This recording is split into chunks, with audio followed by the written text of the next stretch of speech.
Hello everyone. In today's video, a young woman would disappear while camping with friends at a campground in the Canadian wilderness. And nearly 2 decades later, she still hasn't been found.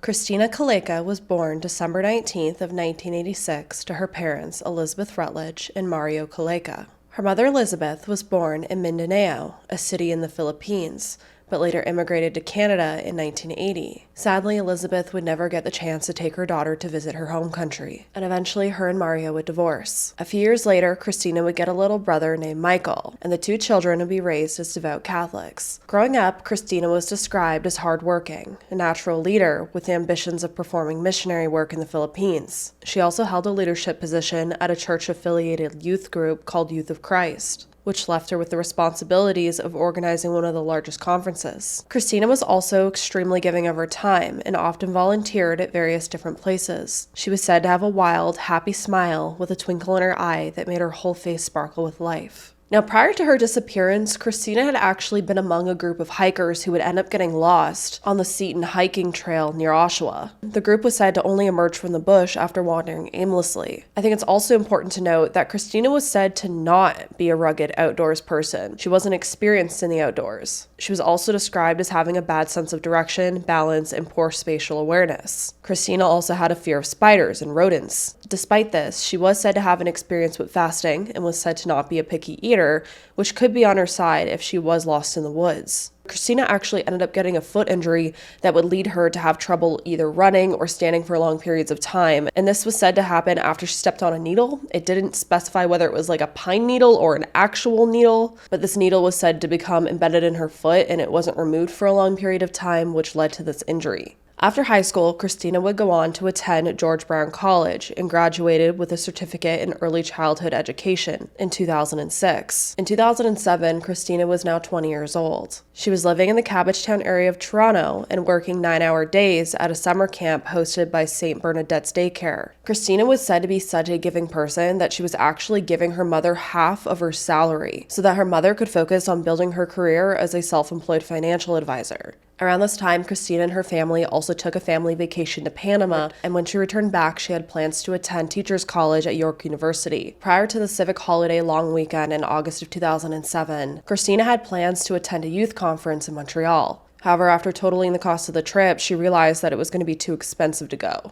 Instead, Christina would end up making plans with her 20-year-old cousin Faith, as well as 2 friends from the Youth of Christ, 20-year-old Edward Eddie Meeg and 19-year-old Joey J.B. Benedict Reyes. Their plan for the long weekend was to camp at Rainbow Falls Provincial Park in northwestern Ontario, a provincial park that covers 575 hectares. That was a 12.5-hour drive northwest of Toronto, located along the Trans-Canada Highway. They found this location after going online and typing the word falls into a search engine and finding the park was in the top 3 results. So I'm not sure how much research they actually did on this location, but it seems like they were kind of just trying to wing it and find something fun to do for the long weekend last minute. I think it's important to note that neither Christina, her cousin, or these 2 friends were experienced hikers, and none of them had ever been that far away from Toronto into the Ontario wilderness. Christina would end up telling some of her work colleagues about this trip, however, she never told her mother about it. As far as her mother knew, she was going to be going to Montreal for the long weekend. So on Saturday, August 4th of 2007, Christina, Faith, Eddie, and JB would get into Christina's mother's green Honda CRV around 10 a.m. and began their long drive to the park.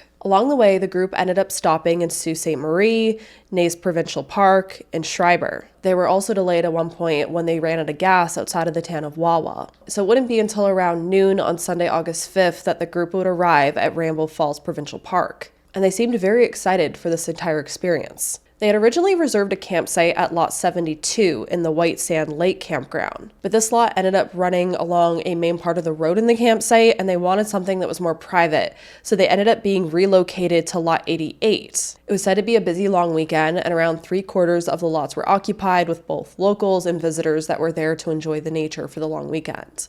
The rest of the afternoon was spent by the group setting up camp, and then around 6:30 p.m. they ended up taking a nap. They would end up setting an alarm, however, for one reason or another, this alarm didn't go off or they just didn't hear it, so the group didn't end up waking back up until around 10:30 p.m. Once they were all up again, they would end up making a fire, and they spent the rest of the evening grilling, drinking, and eating. Despite this, Eddie would later insist that no one in the group drank enough to become intoxicated. The last known photo of Christina was taken by her cousin Faith around 12:08 a.m., which was now Monday, August 6th, which features Christina, Eddie, and JB using a frying pan over the fire. Now, this was the best version of the photo I could find. For some reason, it's just not out there, which I don't know why.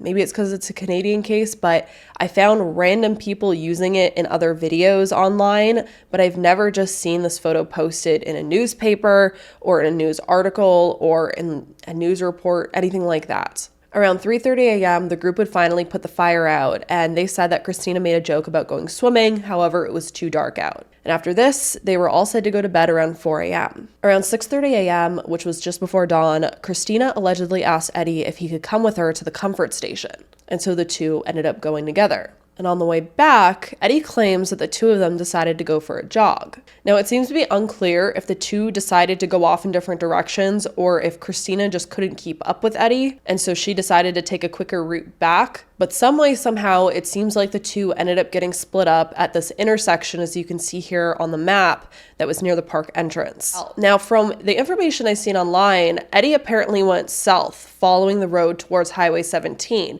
the Trans-Canada Highway, and Christina allegedly went west down the road that leads to Rainbow Falls. Eddie and her splitting up is the last confirmed known sighting of Christina, and as far as Eddie claims, Christina was upbeat in her normal self when they split paths. There was, however, another potential sighting of Christina after this, and this was by a local Schreiber resident named Paul Gauthier. Paul would later tell police that he was camping at the Rossport section of the campgrounds, which was about 3 kilometers from where Christina and her friends had been staying at Lot 88. Paul claims he was drinking coffee outside of his RV around 9 a.m. when he spotted an unidentified Asian woman running from the highway into the campgrounds. Sighting by Paul, though, has been said to be unconfirmed, so not sure. I also think it's important to note that this Rossport campground would have been about a 50-minute walk from White Sand. I think it's important to note that this sighting also doesn't align with what Eddie claims to have happened, where he's the one that ran towards the highway and she ran towards the falls. I also think it's important to keep in mind that both of these directions were away from their campsite. Another thing that confuses me a bit is that this group didn't sleep that much that night. Yeah, they had a 4-hour nap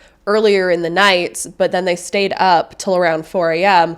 and then they only slept for about 2 hours before Christina and Eddie decided to go for a jog. It's a little odd to me, but I've seen other people online say that this would be normal for them. But I just thought it was interesting to point out that, two 20-year-olds who were up drinking and staying up really late at night would decide just 2 hours later to go work out. But maybe that's normal for some people. On top of that, I think it's interesting to note that Eddie would later claim that he had actually ran all the way down the Trans-Canada Highway down towards that roadside picnic area of the Rossport campgrounds. He claims that after he arrived, he ended up carving the letters FCJE into a rock, which are the initials for him and his friends that were there at the campground. After this, he ended up turning around and running back towards White Sand. Once he arrived back, he says he tried to find an axe so that he could cut down some oversized logs for kindling for their campfire. However, he wasn't able to find one. Around 9:30 a.m., JB and Faith would wake up. The group didn't initially seem concerned about Christina's absence, and Faith apparently even made a comment that Christina may have just been on a walk to clear her mind through the woods. As the group waited for Christina to return, Faith and Eddie ended up starting to make some breakfast, and JB ended up going off to the comfort station to take a shower. On his way back, he ended up stopping at the beach to see if Christina was there, but eventually he would return without finding her. It wouldn't be until around 11 a.m. that the group would begin to get worried and started searching for Christina. JB and Eddie would get in the car and start driving around looking for Christina. They ended up driving down the road that leads to the falls, and then they searched the Lake Superior Trail as well as the Rainbow Falls Trail, which were 2 divergent forest trails that she may have jogged down. Despite seeing other people on the trails, as far as we know, JB and Eddie didn't ask anyone if they'd seen Christina. They didn't alert anyone on these trails that she was missing. Eddie would simply say, quote, "I shouldn't have left her. That's the biggest regret, that I left her to jog alone in the early morning where we didn't know the area very well." End quote. Around 1:45 p.m., the group would leave a note at their campsite in case Christina returned. They then headed to the gatehouse to inquire about maps so that they could drive to Rossport, where one of the trails ended. And while at this gatehouse, they would finally speak to some staff and report Christina missing. The group was advised to phone the Ontario Provincial Police, which is known as the OPP, so that they could report her disappearance. But while this was happening, the staff did begin to make phone calls, and they also began to start searching the trails for Christina. Christina would finally be reported missing to the police at 2 p.m. that day, 7.5 hours after she was last seen alive. Her mother, Elizabeth, wouldn't be informed of her daughter's disappearance until around 4 p.m. that day. This would commence the longest search in the region's history, which lasted 17 days. The OPP Northwest Region Emergency Response Team, headed by Sergeant Eric Luoto, would bring in 30 individuals to search for 20-year-old Christina in those first few days, but would extend to 100 police officers, firefighters, divers, and specialists searching for the 20-year-old. Searchers used GPS, underwater side scanning radars, infrared cameras, and 4 canine units in the search, as well as 2 fixed-wing airplanes, a float plane, 3 helicopters, and marine vehicles. Pilots from the Civil Air Search and Rescue Association also participated in the first 2 weeks of the search, setting at least 1 aircraft each day to help look for signs of Christina in the dense forest. 100 to 200 local residents would also volunteer to help in grid searches that were organized by the mayor of Terrence Bay. On August 6th, which was the day that Christina disappeared, the weather had been perfect, and that really aided in a smooth search that day. It was said to be 15 to 23 degrees Celsius, and the fog that normally covered Lake Superior was actually clear that day. But by the next day, a hard rainstorm would hit the area. After this, the temperatures would rise again and things were clear. However, that rainstorm really impacted the trails, destroyed a lot of evidence if it was there. All of that rain caused a lot of leaves to fall from the trees. It blew a lot of things around on the trails, meaning if there were any footprints, blood, evidence, all of that was going to be destroyed by that rain and just, the storm in general. And unfortunately, search dogs wouldn't be brought in until a full day had passed and that storm had happened. And sadly, the dogs weren't able to pick up any of Christina's scent. Other challenges would come with the terrain in the area. This was a dense forest that was even challenging for searchers that had experience, let alone a 20-year-old girl who wasn't trained or prepared for the elements. During the search, 3 different searchers got injured. One had a sprained ankle, the other a twisted knee, and the other got a facial laceration. One of the dogs would actually also get lost during one of the searches. And as the weeks passed, a few items of interest ended up being recovered. However, it's unclear if any of these items have ever been officially linked to Christina. A pair of socks would end up being found in a deep pool of water at the base of Hewitson River, also known as White Sand River. They were said, however, to be too big to fit Christina, and DNA testing seemed to be inconclusive. A mossy footprint would also be found nearby. The print was, however, said to match Christina's shoe size, and then a professional was brought in to make a plaster cast of the footprint. However, I didn't see anything else about that. Another unit would locate a site where a candy wrapper and some broken branches were found that indicated to them that someone may have been there and rested in that spot. DNA ended up being tested from that wrapper, however, it didn't match Christina's. The only things that police seemed to really be able to determine that Christina had been at that campsite that day before she disappeared. It wasn't like something had happened to her along the trip, and then the friends were just pretending like, she had disappeared in the woods. They had a photo of her that was taken just hours before she disappeared while she was at the campsite, and her name was on the registration for the campsite. Her signature was on it. On August 10th, the body of a Sault Ste. Marie man would end up being found in a tent south of the town of Wawa, which would end up causing some police resources to be diverted there. Meanwhile, Christina's family had traveled to the area and was camping near Thunder Bay while the searches went on. Police even provided the family with a Filipino-Canadian Catholic priest who performed special masses for the family during the search. Multiple family members also went up in police helicopters and participated in the search during this time. The forest had been searched, the waters had been searched, but still, it seemed like no one was any closer to finding Christina or figure out what happened to her. Her father would end up telling CTV News, quote, "It doesn't matter how much positive thinking we have. Little by little, it sinks and you can feel it," end quote. By August 21st, police would announce that it had been too long and that if Christina had been out in the elements for that amount of time by herself, she would be non-responsive, unconscious, or have passed away by then. And that would mean if there were searchers out there calling her name, she would not be able to respond to them. And just 2 days later, on August 23rd, the search would finally be called off. Because no solid signs of Christina had been found after such an extensive search of the area,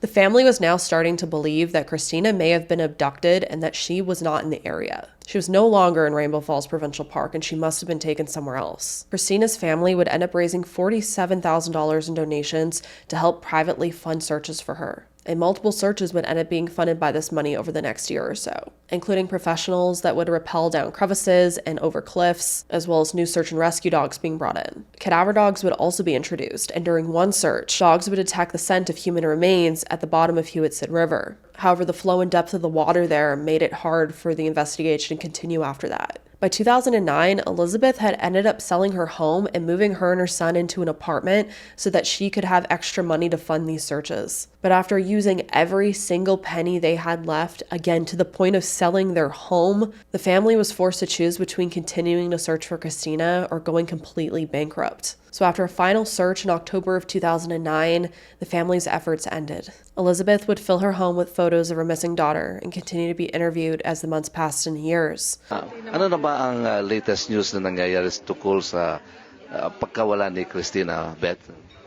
Sa ngayon, maraming mga taong tumutulong sa akin at saka may mga fundraising na ongoing like Bring Christina Back. This is a CD ongoing right now. And also John the Divas was actually writing a new CD for as this goes by. It's going to be probably released by February. We're hoping that that's going to come out. But the support of the community, especially with the meeting today, that really helps me to see that there's a lot of love in the community, especially in the Filipino community. And with all the support, with all their ideas, I know that Christina will be back to the people that will hear this news and that will continue to support us to look for her. And we're hoping that all these ideas and all this, feedback from everyone, there should be a continuous looking for Christina. And I hope that I can find Christina back and we can bring Christina back as soon as we can. And as time passed, Elizabeth would end up telling City News that she no longer believed that her daughter was alive. And she would even hold a mass at the daycare that her daughter had worked at. Elizabeth saying, quote, "There's a time I just don't want to wake up, honestly. There's a time I just want to sleep. I just don't want to wake up. My back is aching, my legs are aching, and I will pretend that I'm okay and never complain, never say to anyone, even my family, never. The peace that I have after that, I said, truly, she is in heaven. She is really taken care of by God. These children are all clapping, and the children are all, jumping up and down. I see Christina jumping up and down with the children, I always see it in her eyes how happy she was, and that's how I experience right now. When people are happy, she is happy." End quote. Not much more information would come out until 2021, when a retired OPP officer would tell a local newspaper that there was a large binder on Christina's case, and that some information on Christina's disappearance has never been revealed to the public because it's still an active investigation. So what could that information be? And why are they keeping it so hush-hush? Over the years, many theories have been brought up regarding Christina's mysterious disappearance. At one point, the OPP suspected that maybe she had been attacked by a bear, and they even consulted a professional on that. Stephen Herrero, a professor who has written books on bear attacks, disputed this theory, however, stating that since no ripped clothing, blood, or drag marks have been found, it was highly unlikely that something like that became of Christina. He also noted that bears don't normally travel more than 600 feet with a kill, so she would have more than likely been found if something like that had happened to her. I also never seen anything noted about screaming being heard in the area. And you think if, she had come upon a bear started attacking her, she may have started screaming and people nearby would have heard. Again, this campground was very busy at that point. It was a long weekend. There was also conversation about wolves in the area, but it seems like wolf attacks are extremely rare,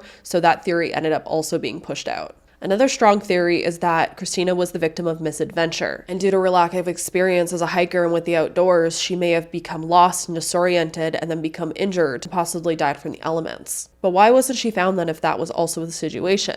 Why is there no signs of her at all? Again, this was a very busy weekend, so why isn't there one credible sighting of her in that park other than her friend? The chances of her running away was also something that was pretty quickly dismissed because, again, she was in the middle of the wilderness. If she wanted to run away, she could have just taken the car and gone somewhere. Why would she decide to walk? She also had a very strong relationship with her family. She had a committed job that she loved. She seemed to love her life, so there was no signs that she would have just ran away in the middle of the wilderness. Now, again, there's always the chance that she did die from the elements and she just hasn't been found. She's just possibly in a spot like that river where the cadaver dogs hit and she just hasn't been found for one reason or another. But the theory that I really fall in with is the theory of foul play. Due to the campground running along the Trans-Canada Highway, it makes me very, very suspicious that she could have been kidnapped by someone with nefarious intentions. As we know, the Trans-Canada Highway in British Columbia is widely known as the Highway of Tears, but that same Highway of Tears runs all the way across Canada, and many women go missing near and around it, especially Indigenous women. So due to Christina's complexion, could she have been mistaken for an Indigenous woman and taken because of that? Or just taken because she was a young woman running alone? Could she have not run down the trail and instead run along the highway with Eddie? Could that sighting by that local man have been credible? And could that have been Christina running away in fear? But then why didn't she seek help if that was the case? But it would make sense to me that there was no evidence or any signs of her or sightings of her in the campgrounds that day if she had been kidnapped from the highway. If it wasn't for the rain, maybe that's why the dogs never hit for her, because she wasn't on those trails. Maybe that's why there's never been any signs of her in the campground. If she was simply taken from the side of the road, there wouldn't be any clothing found of her or any footprints on the trails or in the woods from her. And the fact that they did find a potential footprint near the river, I mean, again, I've never seen it be completely confirmed that it was her. It's not like they, compared tread patterns of the print with her shoes, or at least I haven't seen that they did that. The fact that there was a footprint there isn't really a huge thing to me because, again, this was a park that was full of people. It could have been anyone's footprint. Tons and tons of people went to camp there so that they could hike these trails. This was a remote area, but it wasn't a remote spot where there wasn't anyone else around. There was tons of people. Another thing that I do find odd that I mentioned earlier is Eddie's story. Why would they decide to go jogging after getting very little sleep? It was still apparently kind of dark out. Christina wasn't into running. She had a foot injury, so why would she decide to go jogging? And why would they split up if they were going to do so? After Christina just asked him to go for a walk with her. On top of that, she had just gotten lost with another group of people weeks prior, so you'd think she would be very cautious about going off alone in the woods. Her uncle was even quoted saying that she hated jogging and she was scared of spiders and rodents, and walking was painful for her at times, saying, quote, "Things do not fit, things do not make sense, and things are fishy," end quote. I don't know, it just doesn't sit right with me, that story. On top of that, Eddie claims she went towards the falls, but then there's this potential sighting of her on the highway in the same direction that Eddie claimed to have went. And if Eddie went that way, does that mean that he jogged for potentially an hour or so straight? I mean, it says 50 minutes on Google Maps, but that's 50 minutes of walking typically. So if he was jogging, maybe he could do it in half an hour or 40 minutes possibly. So he went for an hour plus long run or jog on very little sleep. It's just strange to me too. Or was something else happening during that time that he's just claiming to have been jogging? I'm really curious if police were suspicious of Eddie's story and if that's this evidence that they have or information they have that they're not releasing. I really wonder if his story can be corroborated. Clearly they have something that they're not sharing with the public. Maybe they just don't have the hard evidence to link it to anyone, but they have their suspicions. On the other hand, it could have all played out just like Eddie said, and it just turns out that she disappeared during this time span when he was going for a jog. It could have just been that she was kidnapped by someone that was out in the woods or off of the highway. Or we have to consider that maybe the cadaver dogs did hit for a reason. Maybe either she, got injured or drowned possibly in the river, died from the elements, and that's why they were hitting there. Or maybe there was foul play by that river and something happened to her there, and that is why they were hitting there. Maybe her body was just not found for one reason or another. But what do you think? This case is so strange because there is such a lack of evidence and a lack of witnesses. It really reminds me of the Jamie Lee case. And the events leading up to her disappearance are a little strange to me too. But let's take one more good look at Christina in case it sparks someone's memory. Because someone out there knows something. They're just not coming forward. At the time of her disappearance, Christina weighed around 125 to 130 pounds and stood 5 foot 2 inches tall. She had brown eyes and wavy, shoulder-length black hair with orange streaks in her bangs. Her skin tone was described as having a dark East Asian complexion, and investigators noted that she was in good health but poor physical condition at the time she went missing. When last seen by Eddie, Christina was wearing a striped maroon and purple shirt, alternatively described as a long sleeve or a t-shirt, a blue hoodie, size 36 black pants, and white running shoes. Earlier photos of Christina indicate she had also brought a yellow Lucky in Love t-shirt, gray hoodie, and large sunglasses on the trip. If you have any information as to what happened to Christina, please contact the authorities. All of the information below. And as always, my heart goes out to this family. It has been decades too long, and I truly hope they can eventually get answers. I'll be in the comment section chatting with you all, and as always, I hope you all stay safe out there, lock your windows and doors, and I hope to see you in the next video.